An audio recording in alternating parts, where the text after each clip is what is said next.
بيبدأ الفيلم مع بنت اسمها نورة وهي بتتسلق على الجبل، واخيرا بتوصل لابوها بعد ما كانت هتقع اكتر من مرة. بيقعدوا على قمة الجبل وبيتفرجوا حواليهم على الطبيعة، وقدامهم الناحية التانية جبال اسمها جبال الغول، وابوها بيفكرها بقصة غيلان الجبل وبيقول لها لو دققت كتير على الجبال دي هتشوفوهم كويس. ولكن نورة بتقول له خلاص ما تكملش في القصص دي لانها قصص خرافية، وخصوصا قصة غيلان الجبل. فابوها بيحكي لها عن قصص اساطير زمان، وان في مجموعة من الغيلان كانت بتحتفل ولكن مش واخدين بالهم ان الوقت والنهار طلع عليهم، ونقطة ضعفهم هي الشمس اللي لما بتيجي عليهم بيكونوا عبارة عن تماثيل صخرية وموجودة في الجبل. وبيقول لنورة لو بصيت على الجبل بقلبك قبل عينك هتقدري تشوفوهم كويس. ولما بتعمل بكلام ابوها وبتبص على الجبل بتتفاجئ فعلا ان في وجوه غيلان على قمة من الجبل، عشان كده اتسمى جبال الغول. وبعد 20 سنة نورة اصبحت عالمة حفريات كبيرة كانت في موقع اكتشاف ديناصورات في شمال غرب النرويج، والفريق بتاعها كانوا بينقبوا بقالهم 6 شهور. ولكن الجامعة اللي كانت بتمولهم بتهددهم بسحب الاموال تاني، ولكن صاحبها كان بيتصرف وبيتكلمهم وبيتحجج باي حجة عشان يكملوا ويلاقوا اللي هم بيدوروا عليه. وهنا في نفس الوقت صاحبها بيقول لها خلاص هنقفل المشروع. في نفس الوقت بتلاقي حفرية ديناصور، وقالت كمان ان كان عندها حق والمكان كان فيه بقايا ديناصورات. ومن ناحية تانية عمليات الانشاء كانت شغالة في نفق سكة حديد، وفي نفس الوقت في مجموعة من الناس بيتظاهروا عشان محدش يحفر في الجبل. واول ما العمال بيفجروا مكان في الجبل بيدخلوا جوه يستكشفوا، بيلاقوا وحش ضخم طلع من بطن الجبل بيجري وراهم، قتل عدد كبير منهم وطلع بسرعة من النفق. ونروح بعدها لمقر العمليات العسكرية النرويجية، وعرفوا ان في زلزال حصل في دوفر وبيفكروا انها عمليات ارهابية، والجيش بيتحرك. واول حاجة بيعملوها بيبعتوا طيران حربي الى موقع الزلزال، واول ما بيشوفوا الصورة على الطبيعة بينقلوها للجيش ويروحوا يبلغوا رئيسة الوزراء، وبتتحول لقضية امن وطني في نص ساعة من وقت الانفجار. والغريب ان كان في اثر رجل عملاقة من موقع الانفجار لغاية النهر، ولكن المصيبة الكبيرة انهم مش مصدقين ان في فعلا عملاق كبير بيتحرك وداخل البلد ويهدد الامن الوطني. وهنا بتطلب من المستشار بتاعها احسن العلماء والمتخصصين عشان يكتشفوا ايه اللي بيحصل. هنا عسكري بيوصل بطيارة هليكوبتر بياخد نورة لمقر عمليات الجيش، ولما بتوصل بيستقبلها اندرياس مستشار رئيسة الوزراء وبيقول لها احنا جبناك هنا عشان العملية دي سرية جدا. كانت بتقول له انت جايبني بسرعة كده، ولكن رفض يقول لها عشان ايه. لما بتدخل بتلاقي نفسها في قاعة وفي وسط مستشارين ووزراء كتير، ولما بتدرك الموقف بتقعد في وسطهم وبتشوف التسجيلات والفيديوهات وبتكتشف ان كل الموجودين بيقولوا على اثار الاقدام انها هبوط ارض. واثناء الحديث بتدخل عليهم واحدة من الامن اسمها سيرفريد ومعاها لابتوب وبتعرض عليهم فيديو، والفيديو ده واحد صوره من اللي كانوا متظاهرين على الجبل وبيظهر فيه عملاق كبير. والناحية التانية في قرية لاشا في 2 قاعدين بيسمعوا صوت عواء جامد قوي، بيخافوا من الصوت اللي سمعوه وبينزلوا في البدروم بيستخبوا. ولما الدنيا بتهدى بيطلعوا بيلاقوا البيت بتاعهم اتدمر حرفيا. هنا في موقع العمليات بيعرفوا ايه اللي حصل في لاشا، وهنا اندرياس ونورا بيروح للمكان بيقابلوا النقيب كريس، والاتنين اصحاب البيت قالوا لها على اللي حصل. وهنا نورا بتكتشف اي دليل يعرفها ايه اللي حصل وايه العملاق اللي عمل كده بالظبط، ولكن كل اللي بتعرفه هو اثر الرجل. بتركب طيارة وبتمشي ورا اثار رجوله لحد الجبل ومش بتلاقي حاجة، وبتستغرب ان عملاق زي ده يختفى. وهنا نورا مش بتفكر في اي حاجة غير ان فكرت في ابوها وبتروح له على طول. واول ما بتروح له بيرفع عليها البندقية عشان مش عارفها وما شافهاش من سنين،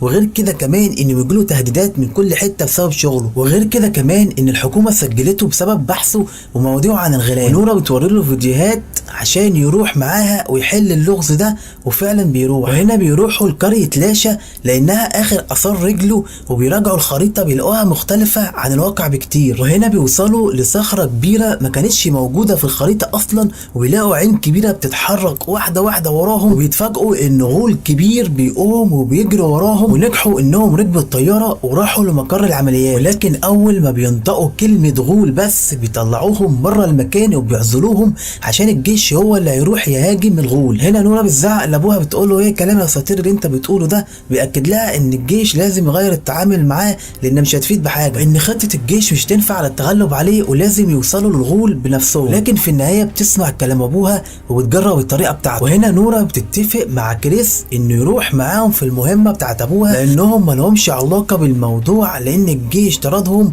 وفي النهايه بوافق كريس بعد اصرار نورا، يقول لهم انا لو خالفت القواعد والقوانين انا هخسر وظيفتي. ورد عليه ابو نورا بيقول له اصلا هيموت قبل الفجر ومفيش حاجه تقلق منها، كمان لو سيبنا الغول ده هيوصل للعاصمه الوضع هيكون صعب جدا. وبعد ما بيوصلوا غابات هدال بيعملوا فخ ليه وبيلمحوه جاي من بعيد وبيضربوا عليه كزائف وصواريخ هاون، ولكن كل ده على الفاضي ومش بيتاثر ولا صاروخ ولا باي حاجه. وبيروح للدبابات بيدمرها ويموت جنود كتير منهم. وهنا كان في جندي مصاب جنب نورا وفجاه بيهجم عليهم الغول وبيجي ياكل الجندي المصاب. وهنا عرفوا ان هو بيحب ريحه الدم وبيروح ابو نورا بيتواصل معاه، والغريب انه بيفهم عليه ولا هاجمه ولا حاجه. وفي دبابه بتنشن عليه عشان تضربه، بيلف جسمه عشان يدمر الدبابه، خبط والد نورا من غير قصد وبيرميه بعيد مطيره.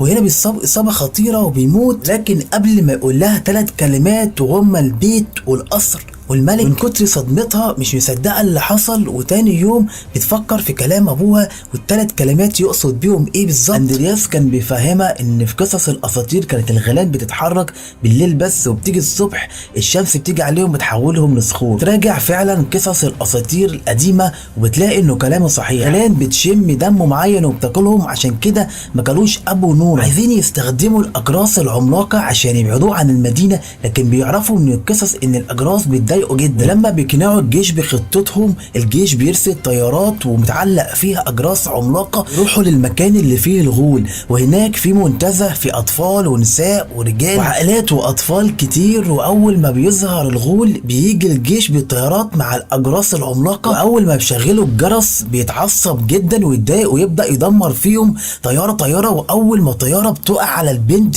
بيلحق الطياره بايده وبيمسكها على اخر لحظه بينقذ الطفل الصغير. ونورا اول ما بتشوفه بتعرف ان ابوها عنده حق في كل حاجه، وبيعرفوا ان الغيلان كائنات بتفهم ومش بتهاجم اي حد وخلاص. بعد فشل مهمتهم الغول بيرجع تاني الجبل وبيختفي. في مقر عمليات الجيش نورا بتحاول تقنع رئيسة الوزراء انهم ياخدوا فرصه تانية ويحاربوا الغول، ولكن الرئيسه بتقول لها ابعدي انت عن كل حاجه وخلي كل حاجه علينا احنا. والغريب انها كانت جايبه نورا عشان تقوم بالمهمه دي. كان الخسائر اللي عماله تزيد ومفيش خطه نافعه مع الغول بتجبرها انها تفكر في حاجه تانية. وبعد ما نورا بتمشي رئيسة الوزراء بتجتمع مع وزير الدفاع ورؤساء التانيين ويفكروا انهم يخلوا المدينه ويعلنوا حاله الطوارئ عشان يرموا قنبله نوويه لان مفيش حل تاني غير كده. اندرياس كان قاعد معاهم وبيقول رايه ان مش هينفع نعمل حاجه زي كده لان هتكون مشكله كبيره، ولكن كلامه مش بيعجب رئيسة الوزراء وبتطرده من المكان وبيقدم استقالته وبيسيبها ويمشي. بعد ما بيسيب لها الكارت الذكي بتاع الدخول بيرجع ياخده تاني منها وبيرجع تاني عشان يفتح الباب. بيجري يلحق نورا عشان يفكروا بخطه جديده قبل ما يضربوا القنبله النوويه. رئيسة الوزراء بتطلع في بيان مهم وتقول للشعب ان الصور والفيديوهات اللي انتوا شايفينها دي حقيقيه جدا واحنا بنحاول نسيطر على الوضع عشان ما يحصلش خسائر بشريه جديده. بتقوم باخلاء المدينه وتعلن حاله الطوارئ. وقت ما الجيش بيخلي المدينه من السكان نورا بتحول في كتاب المواضيع بتاعها بتلاقي كلمه سيندينج وبيقول ابوها عليه ان هو حامل بوابه. اندرياس لما بيسمع الاسم بيقول لها ريكارد سيندن ده كبير القصر الملكي، وساعتها بتفهم كلام ابوها. تعرف ان القصر اللي كان يقصد ابوها هو القصر الملكي والغول رايح على هناك. بيجروا باقصى سرعه وكانوا عايزين يدخلوا القصر لكن الحراس بيمنعوهم وكانوا عايزين يضربوا عليهم رصاص لحد ما يطلع لهم سيندنج وبيدخلهم القصر وزي ما يكون متوقع ان في حد هيجي، لكن ما كانش يعرف ان اللي جايه دي هتكون بنت توبياس. بيحكي لها انه كان بيصدق كلام ابوها كله مش مجرد قصص لانه شاف في عينيه كل حاجه. وبياخدهم جوه القصر في مكان تحت الارض سري ويقول لهم ان الناس اللي جت هنا تتعدى الاصابع الايد والمكان ده محدش يعرفه غيرهم ولا حد يقدر يتكلم عليه. نورا بتتفاجئ هي واندرياس ان المكان ده بيوصل لساحه الغيلان. الناس زمان كانوا مفكرين ان علامه الحظ ان يبنوا قصر فوق قصر وبيت ملكي تاني، عشان كده بنوا بيت ملكي فوق بيت قصر الغيلان. وهنا نورا بتتصدم من اللي شافته، والمكان ده تم اكتشافه في القرن العشرين، واللي اكتشف الكلام ده هو توبياس ابو نورة واتهموه بالجنان وحبسوه في مستشفى امراض العقليه لانه كان هينشر السر وهيثبت للناس انه كلامه صح. سندرنج بيقول لهم ان في القرون الوسطى كان في واحد اسمه اولاف كان بيقتل اي حاجه غريبه مش متماشيه في الوقت ده، انه مثلا كان بيشوفهم وحوش وما ينفعش يعيشوا معاه على نفس الارض، عشان كده عملوا لهم فخ وخلاهم يتعرضوا لاشعه الشمس وماتوا. سابوا واحد بس يستخدموه طعم لباقي عيله الغيلان، وفي الاخر حبسوه في الكهف وخلوه يموت. وهنا نورة بتستخدم كشاف في اشعه تحت الحمراء بتلاحظ ان العظم بتاع الغول بيسيح. جات لهم فكره انهم ياخدوا جمجمه من الغيلان الميته ويستدرجوا بيهم الغول بعيد عن القصر. بمساعده الحراس بيشيلوا جمجمه ضخمه بيحملوها على العربيه ويمشوا. وقبل ما القنبله تتفجر اندرياس بيتواصل مع سينغفريد بيقول لها هكري سيستم الطياره قبل ما الضربه الجويه تتم. بعد شويه محاولات منها والطيار خلاص هيضرب الصاروخ بيلاحظ ان في عطل في السيستم والضربه بتفشل. هنا نورة اتفقت مع كريس على الخطه الجديده والمكان اللي هتستدرج فيه الغول. فعلا بتنجح انها تستدرج الغول من خلال الجمجمه تبع عيلته وبيشم ريحتها وبيجري وراها بجنون. وهنا كريس بيشجع الجنود على انهم يستعدوا. وهنا نورة بتوقع الجمجمه في الطريق وبيمسكها الغول وبيقوم يشوف نفسه في الازاز بتاع العماره بيفتكر ان في واحد تاني. الازاز بيتكسر وبيقع منه الجمجمه بتتكسر وبيغضب جدا وبعدها بيجري ورا نورة ويفضل يكسر في المدينه. تستدرج الغول للملعب الموجود فيه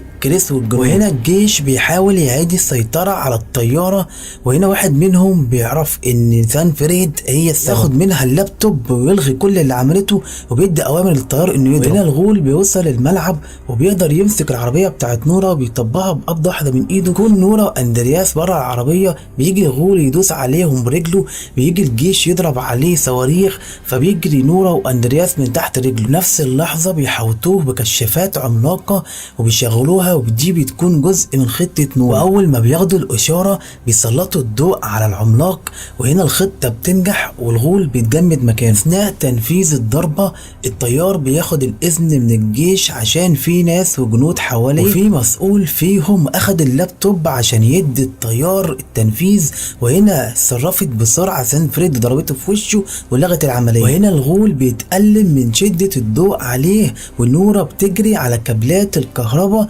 عشان تفصلها وفعلا بتفصل الكشافات عنه. وهنا نورة بتقوله ارجع الجبل تاني ومحدش هيكلمك وتقوله ما تجيش المدينه هنا تاني وبتشرق الشمس عليه وبيتحرق وبيتحجر وبيموت. رغم انتصار نورة عليه بتحزن في الاخر انه مات بالطريقه دي. بعد شويه بتيجي رئيسه الوزراء والمسؤولين والصحافه والاعلام عشان يغطوا الحدث ده. رئيسه الوزراء بتشكر نورة بتقول لها انت كان عندك حق. اندرياس بيسيب شغله في الحكومه وبيقرر انه يكون كاتب زي ما كان عايز. نيجي للنفق اللي طلع منه الغول ونسمع صوت زلزال وصريخ ونعرف ان ده ما كانش اخر غول زي ما كانوا عارفين. كده تكون نهايه الفيلم. وطالما وصلت معايا لحد هنا متنساش تعمل لايك وتفعل الجرس بكلمه الكل وتعمل اشتراك حلو كده ويلا باي.